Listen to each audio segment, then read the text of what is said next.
अस्सलाम वालेकुम, welcome back to success point. तो गाइज आज का जो हमारा टॉपिक है that is atoms and molecules. Actually हमारा जो टॉपिक चल रहा था that was the states of matter, but कुछ स्टूडेंट्स की मैसेज आई थी कि सर एटम्स एंड मॉलिक्यूल्स का टॉपिक करवाए। तो ये आज इस एटम एंड मॉलिक्यूल का पहला टॉपिक है जिसमें हम आज एटम के बारे में कुछ चीजें जानेंगे। तो सबसे पहली बात, the idea of atom was first of all introduced by the Greek philosopher, और वो जो ग्रीक फिलोसोफर थे उनका नाम है Democritus. Point two, the word atom is derived from the Greek word atomos. Atomos means uncuttable, जिसको हम further divide नहीं कर सकते हैं।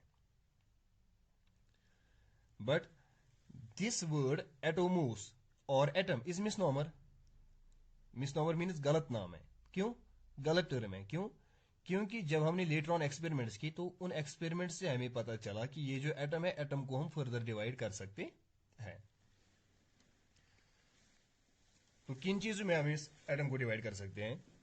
तो अगर हम इस एटम की बात करेंगे, इस एटम के अंदर पॉजिटिवली चार्जड स्पीशीज प्रेजेंट होते हैं जिनको हम प्रोटॉन्स कहते हैं। इसी तरह नेगेटिवली चार्जड स्पीशीज भी एटम के अंदर प्रेजेंट होते हैं जिनको हम इलेक्ट्रॉन्स कहते हैं। अगर हम इस प्रोटॉन की बात करेंगे, प्रोटॉन का जो चार्ज होता है that is the positive charge, और कितना चार्ज होता है? 1.6 into 10⁻⁻19 coulomb. Same is the charge of electron, but यहां पे प्लस चार्ज है, यहां पे माइनस चार्ज है। तो इलेक्ट्रॉन का चार्ज होता है -1.6 इंटू 10⁻⁻19 कूलम। और अगर हम न्यूट्रॉन की बात करेंगे, न्यूट्रॉन इज इलेक्ट्रिकली न्यूट्रल, इस पे कोई चार्ज नहीं होता है। These are the subatomic particles. ये सब एटॉमिक पार्टिकल्स है, मीनस ये एटम के अंदर प्रेजेंट है। तो अब हम देखेंगे कि ये प्रोटॉन्स एटम के अंदर कहां पे प्रेजेंट होते हैं और इनका अरेंजमेंट कैसा होता है। तो ये समझाने के लिए मैंने यहां पे एक एग्जांपल ली, दैट इज द कार्बन।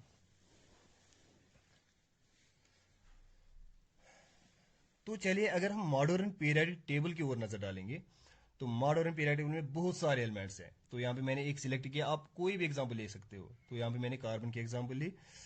अगर हम कार्बन की बात करेंगे, इससे पहले जो ये मॉडर्न पीरियड टेबल है that classification is based upon the atomic number. On the basis of atomic number जो मॉडर्न पीरियड टेबल है उसमें क्लासिफिकेशन की गई है। जैसे कि अगर हम हाइड्रोजन की बात करेंगे that is the first member of the periodic table, तो उसका एटॉमिक नंबर 1 है। इसी तरह helium that is the second member of the atomic modern periodic table, तो उसका एटॉमिक नंबर क्या है?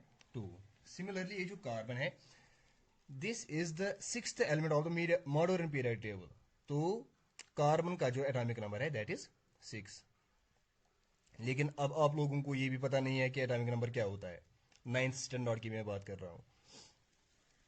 तो एटॉमिक नंबर क्या होता है? Atomic number is the number of electrons और number of protons in an element. किसी एलिमेंट या किसी एटम में कितने प्रोटॉन्स है या कितने इलेक्ट्रॉन्स है, that is its atomic number.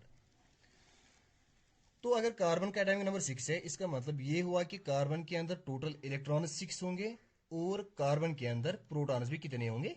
6 होंगे। और ये भी हमने अभी पढ़ा कि इस एटम के अंदर न्यूट्रॉन भी प्रेजेंट होते हैं। तो यहां पे मैंने कार्बन बनाया, for example this is the carbon.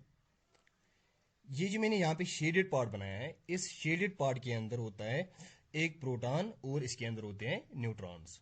एक प्रोटॉन नहीं, प्रोटॉन्स होते हैं इसके अंदर और न्यूट्रॉन्स होते हैं इसके अंदर। इन दोनों को हम एक साथ न्यूक्लियॉन्स कहते हैं, क्योंकि ये जो सेंट्रल पार्ट है एटम का, इसको हम नाम कहते हैं न्यूक्लियस। इसका नाम न्यूक्लियस है। तो जो न्यूक्लियस के अंदर सब एटॉमिक पार्टिकल्स है, those are collectively called as the nucleons. So nucleus के अंदर क्या है? Nucleons, that is neutron and proton. इसके बाद इलेक्ट्रॉन्स की बात आ जाती है। अब देखना है कि ये इलेक्ट्रॉन्स इस एटम के अंदर कहां पे प्रेजेंट होते हैं। तो दिस इज द न्यूक्लियस। तो न्यूक्लियस के अराउंड शेल्स प्रेजेंट होते हैं इस एटम के अंदर। For example this is one shell, shell number 1, shell number 2, इसी तरह शेल नंबर 3, शेल नंबर 4। और इन शेल्स की अपनी अपनी कैपेसिटी होती है। कैपेसिटी किसकी कैपेसिटी? इनके अंदर क्या होता है? इनके अंदर इलेक्ट्रॉन्स होते हैं। अगर हम के शेल की बात करेंगे, तो के शेल के अंदर टोटल नंबर ऑफ इलेक्ट्रॉन्स कितने होते हैं? 2 maximum. Maximum number of electrons in के शेल इज 2। ज्यादा से ज्यादा के शेल के अंदर 2 इलेक्ट्रॉन्स फिल हो सकते हैं। इसी तरह अगर हम एल शेल की बात करेंगे, एल शेल के अंदर ज्यादा से ज्यादा इलेक्ट्रॉन्स 8 हो सकते हैं। 8 से ज्यादा नहीं इसमें फिल हो सकते हैं, लेकिन अगर आपके पास 7 इलेक्ट्रॉन्स है, you can fill 7 electrons in the L shell. तो अब मैं इन इलेक्ट्रॉन्स को फिल करूंगा। हमने भी पढ़ा कि जो ये के शेल है, के शेल की कैपेसिटी 2 है, कार्बन का एटॉमिक नंबर 6 है। एटॉमिक नंबर का मतलब इसके अंदर कितने इलेक्ट्रॉन्स है? 6 इलेक्ट्रॉन्स। अब मैं इन 6 इलेक्ट्रॉन्स को फिल करूंगा इन शेल्स के अंदर। दिस इज अ के शेल, के शेल के अंदर 2 इलेक्ट्रॉन्स है, तो दीज आर 2 इलेक्ट्रॉन्स इन के शेल।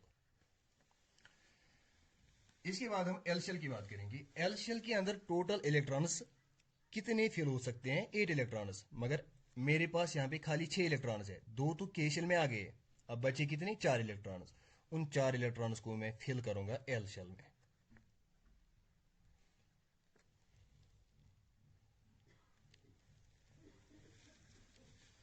तो इतना याद रहा कि जो न्यूट्रॉन और प्रोटॉन होते हैं, those are present in the nucleus of the atom.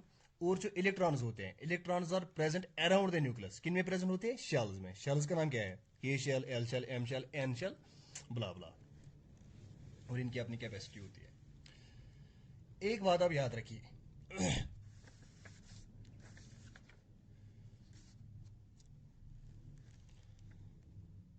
For example this is the hydrogen atom. Hydrogen का जो एटॉमिक नंबर है दैट इज 1। इसका मतलब ये हुआ कि हाइड्रोजन के अंदर कितने इलेक्ट्रॉन्स हैं? 1 इलेक्ट्रॉन। शाबाश। This is the nucleus. Nucleus की हम बात नहीं करेंगे, हमें तो खाली इलेक्ट्रॉन्स के बारे में बात करनी है। This is the nucleus. Nucleus के अंदर क्या है वो हम लोग पढ़ चुके हैं। तो हाइड्रोजन के अंदर 1 इलेक्ट्रॉन है। तो ये जो न्यूक्लियस के नेक्स्ट जो शेल होता है, पहला शेल, इसका शेल, इसका नाम है के शेल। तो इसके अंदर कितने इलेक्ट्रॉन्स आ जाते हैं? 2। मगर मेरा यहाँ पे जो एलिमेंट है that is the hydrogen. Hydrogen का एटॉमिक नंबर 1 है। इसके अंदर इलेक्ट्रॉन कितने हैं? 1 इलेक्ट्रॉन। उस 1 इलेक्ट्रॉन को मैं फिल करूंगा यहाँ पे।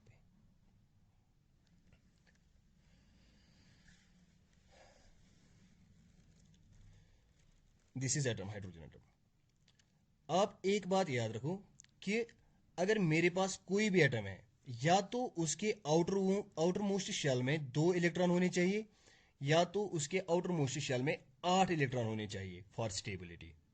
फॉर एग्जाम्पल अगर हम कार्बन की बात करेंगे, कार्बन का ये आउटर मोस्ट शेल है, इसके अंदर 4 इलेक्ट्रॉन है, दैट इज अनस्टेबल, क्योंकि इसके अंदर टोटल नंबर ऑफ इलेक्ट्रॉन्स कितने होते हैं? 8 इलेक्ट्रॉन्स एल शेल के अंदर, यहाँ पे 4 ही है, इट्स अनस्टेबल। इसी तरह अगर हम हाइड्रोजन की बात करेंगे, इसका जो आउटर मोस्ट शेल है दैट इज द के शेल। के शेल के अंदर टोटल नंबर ऑफ इलेक्ट्रॉन्स 2 होते हैं, या 2 इलेक्ट्रॉन्स हम इसमें फिल कर सकते हैं, मगर यहाँ पे हाइड्रोजन के अंदर 1 ही इलेक्ट्रॉन है। सो आप याद रखिए कि आउटर मोस्ट शेल में या तो 2 इलेक्ट्रॉन्स होने चाहिए, या तो 8 इलेक्ट्रॉन्स होने चाहिए, in order so that atom stable होगा। सो अगर हम इसकी बात करेंगे, this is unstable, this is also unstable, क्योंकि इसके बाहर वाले शेल में 4 इलेक्ट्रॉन्स है, इसके बाहर वाले शेल में 1 इलेक्ट्रॉन है। This is also unstable, this is also unstable. तो स्टेबिलिटी हासिल करने के लिए it will take part in chemical reaction, take part in chemical reaction.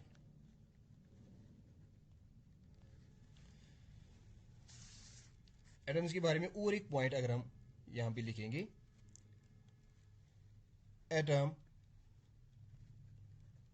Takes part in chemical reaction. Atom chemical reaction में take part क्यों करता है? क्योंकि हमने जाना कि आउटर मोस्ट शेल में 2 इलेक्ट्रॉन्स होने चाहिए या 8 इलेक्ट्रॉन्स होने चाहिए ताकि एटम स्टेबल हो। लेकिन इस एटम के अंदर 1 ही इलेक्ट्रॉन है आउटर मोस्ट शेल में, ये भी अनस्टेबल है। इस एटम की अगर हम बात करेंगे, इसके आउटर मोस्ट शेल में खाली कितने इलेक्ट्रॉन है? 4 इलेक्ट्रॉन है, तो ये भी अनस्टेबल है। So in order to gain stability, attain stability, these atoms take part in the chemical reaction।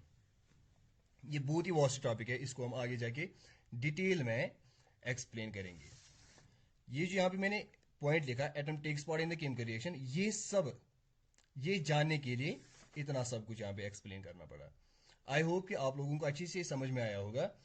तो मिलते हैं नेक्स्ट वीडियो में, तब तक के लिए आप अपना ख्याल रखिए और अल्लाह हाफिज।